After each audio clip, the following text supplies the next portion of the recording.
Hello guys, welcome back to our channel. Episode ആരംഭിക്കുമ്പോൾ കാണിക്കുന്നത് നെല്ലിശ്ശേരിയാണ്. ഇങ്ങനെയൊക്കെ സംഭവിച്ചത് ഏട്ടത്തി കാരണമല്ലെന്ന് പറഞ്ഞ് അർച്ചനയെ സമാധാനിപ്പിക്കുമ്പോൾ അർച്ചന പറയുകയാണ്, ഇപ്പോൾ ആരൊക്കെ എന്തൊക്കെ പറഞ്ഞാലും അച്ഛനും കുഞ്ഞിന്റെ ജാതകദോഷം കാരണമാണെന്ന് തന്നെയല്ലേ വിശ്വസിക്കൂ.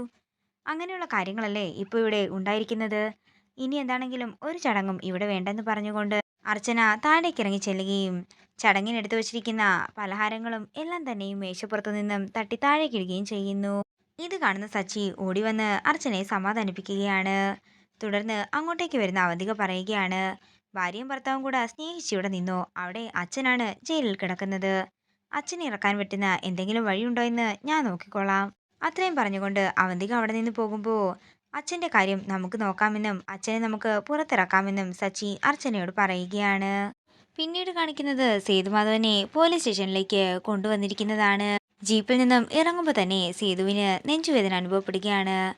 എന്താ, ഹോസ്പിറ്റലിൽ വല്ലതും പോകണോ എന്ന് എസ് ഐ ചോദിക്കുമ്പോൾ വേണ്ടെന്നും കുറച്ചു നേരം ഇരുന്നാൽ മതിയെന്നും സേതു പറയുന്നു. തുടർന്ന് സേതുവിനെ അവിടെ ഇരുത്തി അവരെല്ലാം കൂടി ചേർന്ന് വെള്ളം കൊടുക്കുന്നതാണ് കാണിക്കുന്നത്. പിന്നീട് കാണിക്കുന്നത് നെല്ലിശ്ശേരിയാണ്. സച്ചേട്ടാ, അവിടെ ആരൊക്കെയോ വന്ന് എന്തൊക്കെയോ പ്രശ്നങ്ങൾ ഉണ്ടാക്കുന്നുണ്ടെന്ന് പറഞ്ഞ് അനഘ മുകളിലേക്ക് ചെല്ലുകയാണ്. കമ്പനിയിലെ തൊഴിലാളികളാണെന്ന് തോന്നുന്നതും കൂടി അനഘ പറയുമ്പോൾ എല്ലാവരും താഴേക്ക് ഇറങ്ങി ചെല്ലുന്നു. അതേസമയം 4 തൊഴിലാളികളാണ് മരിച്ചതെന്നും ഞങ്ങൾക്ക് എന്ത് ചെയ്യാൻ പറ്റുമെന്ന് ഞങ്ങൾ കാണിച്ചു തരാമെന്നും പറഞ്ഞുകൊണ്ട് തൊഴിലാളികള് ഗേറ്റിന്റെ പുറത്തു നിന്ന് പ്രശ്നമുണ്ടാക്കുന്നതാണ് കാണിക്കുന്നത്. നിങ്ങളിപ്പോ അങ്ങോട്ടേക്ക് ചെല്ലണ്ടെന്ന് പറഞ്ഞ് ധനുഷ് വരുമ്പോൾ നമ്മുടെ കമ്പനിയിലെ തൊഴിലാളികളല്ലേ എന്നും ഞാൻ സംസാരിക്കാമെന്നും പറഞ്ഞുകൊണ്ട് സച്ചി പുറത്തേക്ക് ഇറങ്ങി ചെല്ലുന്നു. നമുക്ക് സംസാരിക്കാമെന്ന് സച്ചി അവരോട് പറയുമ്പോൾ 4 തൊഴിലാളികളെ കൊന്നിട്ട് ഇനി എന്ത് സംസാരിക്കാനാണെന്ന് അവർ ദേഷ്യത്തോടെ സച്ചിയോട് ചോദിക്കുകയാണ്. പിന്നീട് കാണിക്കുന്നത് പോലീസ് സ്റ്റേഷനാണ്. ജാമ്യമില്ലാത്ത വകുപ്പാണെന്നും മാനേജരെ ലൈസൻസ് പുതുക്കാൻ ഏൽപ്പിച്ചെങ്കിൽ നിങ്ങൾക്കത് ഫോളോ അപ്പ് ചെയ്യാൻ അറിയില്ലായിരുന്നോ എന്നും ഒക്കെ തന്നെ ചോദിക്കുകയാണ് എസ് ഐ. എല്ലാം പറ്റിപ്പോയെന്ന് സേതുമാധവൻ പറയുമ്പോൾ എന്നിട്ട് ഇപ്പോൾ എന്തായി, മാനേജർ മുങ്ങി, നിങ്ങൾ അകത്തുമായില്ലേ എന്ന് കോൺസ്റ്റബിൾ ചോദിക്കുന്നു. അതേസമയം എസ് ഐക്ക് ഒരു ഫോൺ കോൾ വരികയാണ്. നെല്ലിശ്ശേരിയിൽ തൊഴിലാളികൾ വന്ന് പ്രശ്നമുണ്ടാക്കുന്നെന്ന് സേതുവിനോട് പറഞ്ഞുകൊണ്ട് എസ് ഐ അവിടെ നിന്നിറങ്ങുന്നു. സേതുവിനെ ലോക്കപ്പിനകത്താക്കിയേക്കാനും DGP വരുമ്പോൾ കാര്യങ്ങൾ പറയാനും പറഞ്ഞുകൊണ്ടാണ് എസ് ഐ അവിടെ നിന്ന് പോകുന്നത്. തുടർന്ന് ആ കോൺസ്റ്റബിള് സേതുവിനെ ലോക്കപ്പിലേക്ക് കൊണ്ടുപോകുന്നതാണ് കാണിക്കുന്നത്. പിന്നീട് കാണിക്കുന്നത് നെല്ലിശ്ശേരിയാണ്. തൊഴിലാളികൾ അവരുടെ പ്രതിഷേധം തുടങ്ങിയിരിക്കുകയാണ്.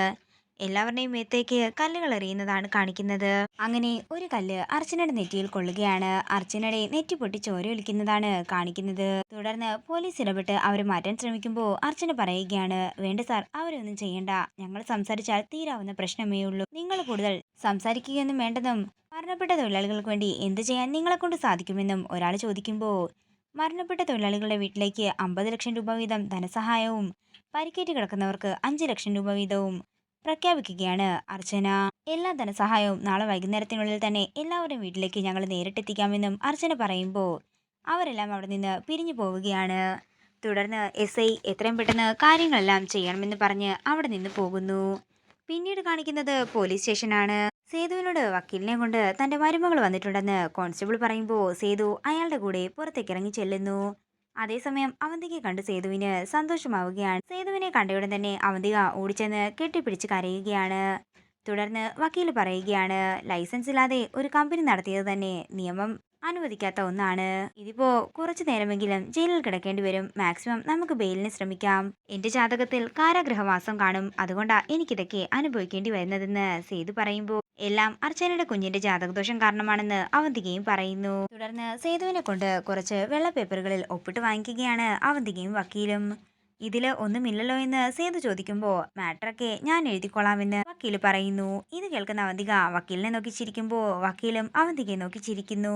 എത്ര കഷ്ടപ്പെടേണ്ടി വന്നിട്ടാണെങ്കിലും ഞാൻ എന്താണെങ്കിലും അച്ഛനെ പുറത്തിറക്കിയിരിക്കുമെന്ന് പറഞ്ഞ് അവന്തികയും വക്കീലും അവിടെ നിന്ന് പോകുന്നു. പിന്നീട് കാണിക്കുന്നത് അർച്ചനയും സച്ചിയും കൂടി വക്കീലിനെ കാണാനേ വന്നിരിക്കുന്നതാണ്. എത്ര പണം മുടക്കേണ്ടി വന്നാലും കുഴപ്പമില്ലെന്നും അച്ഛന് ജാമ്യം കിട്ടണമെന്നും സച്ചിയും അർച്ചനയും പറയുന്നു. നിങ്ങൾ കരുതുന്നത് പോലെ ഇതത്ര നിസ്സാരമായ കേസല്ലെന്ന് വക്കീല് പറയുമ്പോൾ സാർ, അച്ഛനൊരു ഹാർട്ട് പേഷ്യന്റ് ആണെന്ന് അർച്ചന പറയുന്നു.